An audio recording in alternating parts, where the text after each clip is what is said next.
রাধে রাধে। এই সেই বৃন্দাবনের শ্রীমতী রাধারানীর বাড়ি। এই বাড়িতেই পরম করুণাময়ী শ্রীমতী রাধারানী থাকতেন। এই বাড়িটি সেই ৫,০০০ বছর পুরানো। আর একটি পাহাড়ের উপরে রয়েছে এই দিব্য মহল।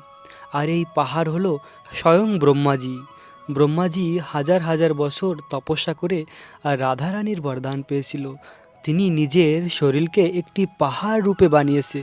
আর সেই পাহাড়ের উপরে এই দিব্য মহল, এই মহলটি স্বয়ং বিশ্বকর্মা নিজে বানিয়েছে।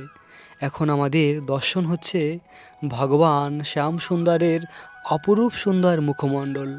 বলা হয় ভগবানকে দর্শন করলে আর এই দুঃখময় সংসারে ফিরে আসতে হয় না।